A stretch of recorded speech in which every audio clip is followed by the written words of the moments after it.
যাচ্ছি নৈহাটির বড়মা।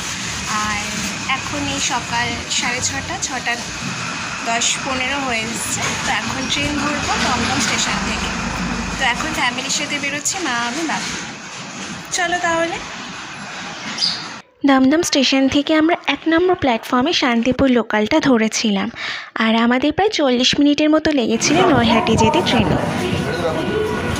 ভিডিওটা স্কিপ না করে পুরোটা দেখবেন, ভালো লাগবে। বহু প্রতীক্ষিত বড়মার দর্শনে আমরা নৈহাটিতে নেমেও পড়লাম। এখন নৈহাটিতে নেমে পড়েছি আমরা, আর এখন যাচ্ছি। দীর্ঘদিন ধরে শুনে আসছি নৈহাটির বড়মা ভীষণ জাগ্রত। তার অমোঘ টানে দূর দূরান্ত থেকে ভক্ত সমাগম হয়। তাই আজ আমার প্রথম আসা এখানে। স্টেশন থেকে মন্দির তো মাত্র 5 মিনিটের হাঁটা পথ। রাস্তার দুধারে অনেক ছোটো ছোটো দোকান আছে, আপনারা চাইলে সেখান থেকেও ডালা কিনে নিতে পারেন। আর ডালার সাথে ওরা মিষ্টি, ফুল সব কিছুই দিয়ে দিচ্ছে। চলে এসেছি নৈহাটি বড়মার মন্দির চত্বরে।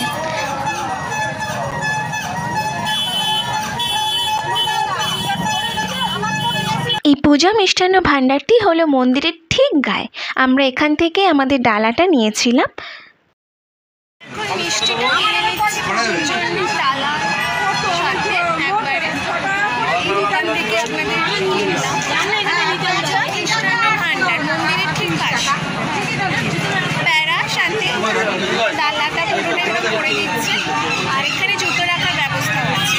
ধর্ম হোক যার যার, বড়মা সবার।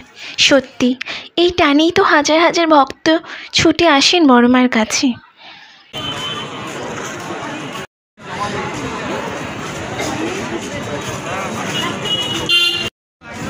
এখন নৈহাটি বড়মার এখানে লাইন দিয়েছি মন্দিরে যাওয়ার জন্য। এই হচ্ছে বিশাল লম্বা লাইন, অনেকটা। এখন দেখা যাক পৌঁছাই কতক্ষণে। আজকে লাইনটা ভীষণ মারাত্মক, মানে কি বলবো আপনাদের, সেই ফেরিঘাট অবধি লাইন চলে গেছে। মা বাপি আমি লাইনে দাঁড়িয়ে শুনছিলাম মঙ্গলবার আর শনিবার করে এখানে অসম্ভব রকমের ভিড় হয়।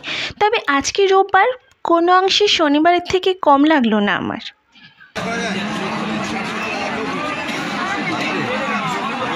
টানা 2 ঘন্টা লাইনে দাঁড়িয়ে অবশেষে পৌঁছলাম মন্দিরের একদম প্রাঙ্গণে। এই হচ্ছে ঢোকার পথ। হাজার হাজার মানুষের ভিড় হয় এই জাগ্রত বড়কালীকে দর্শন করার জন্য। অনেকে তো মনস্কামনা পূরণ করতে গঙ্গা স্নান করে প্যান্ডেলে দণ্ডিও কাটে। এই যেটা দেখছেন এটা হচ্ছে এখান দিয়ে ঢোকাচ্ছে, এটাই হচ্ছে মেন এন্ট্রি পয়েন্ট। ঢোকানোর রাস্তা এটা, আর বেরোনোটা আমি দেখাচ্ছি। এখন এখানে ধূপকাঠি মোমবাতি জ্বালানো যাবে না বলেই দিয়েছে। নৈহাটির বড়মা নামটাই যথেষ্ট, তাই ঐতিহ্যবাহী বড়মায়ের নাম বিশ্বব্যাপী ছড়িয়ে পড়েছে।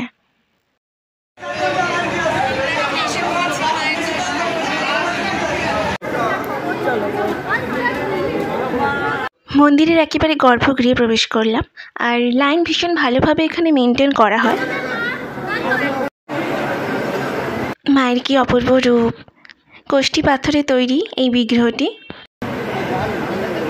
আমাদের আগে এনারা আছেন, তারপর আমরা পুজো দেব ঠাকুরমশাইয়ের কাছে। নাম গোত্র বলে ইন্ডিভিজুয়ালি পুজো করে দিচ্ছেন।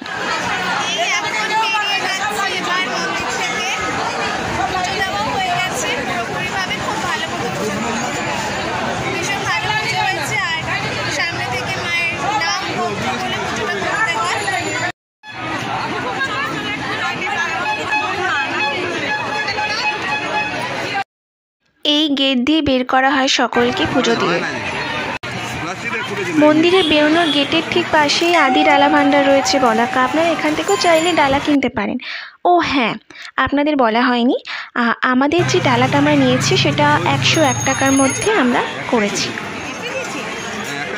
আপনারা চাইলে 51 টাকারও ডালা পাবেন এখানে। বড়মার মন্দিরের এই যে বাইরেটা আপনারা দেখছেন, আর এটা নতুন তৈরি হয়েছিল 2023-এর শেষের দিকে।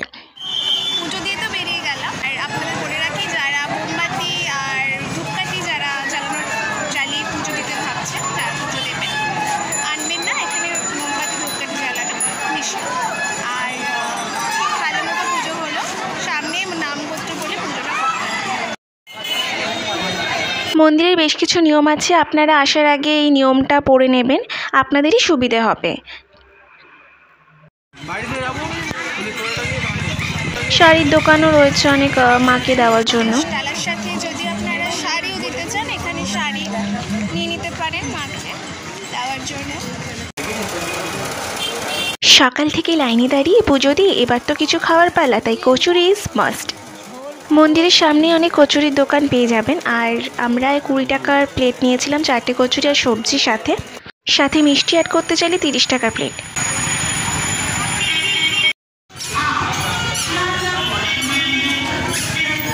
এবার তো বাড়ি ফেরার পালা, তাই স্টেশনে চলে এসেছি নৈহাটি। এখন ট্রেনে উঠবো, বাড়ি যাচ্ছি দমদম স্টেশন। হয়ে গেল ঘুরে নেওয়া সব কিছু ভালো মতো। নৈহাটি থেকে টোটাল দমদমে আমরা এখন শান্তিপুর লোকালটা ধরছি। আর ঠিক আছে, এই ছিল আমার একটা ছোট্ট দমদমে নেমেও পড়েছি। আপনাদের কেমন লাগলো আমার এই ছোট্ট ব্লগটা অবশ্যই জানাবেন। আমার চ্যানেল যদি আপনাদের ভালো লেগে থাকে, আমার ভিডিও যদি আপনাদের পছন্দ হয়, তাহলে অবশ্যই একটা লাইক অ্যান্ড সাবস্ক্রাইব করে রাখবেন আমার চ্যানেলটাকে। অ্যান্ড আপনারা সকলেই ভালো থাকুন, সুস্থ থাকুন, এটাই চাই। সুষ্ঠুভাবে মায়ের পুজো সম্পন্ন করতে সব রকমেরই ব্যবস্থা আছে এখানে, তাই বড় মার কাছে মন থেকে কিছু চাইলে মা অবশ্যই সেই মনস্কামনা পূরণ করেন। তাই যখনই আসবেন কোনো মনে দ্বিধা দ্বন্দ্ব অভিমান রাখবেন না, সরল মনে মায়ের কাছে প্রার্থনা করবেন।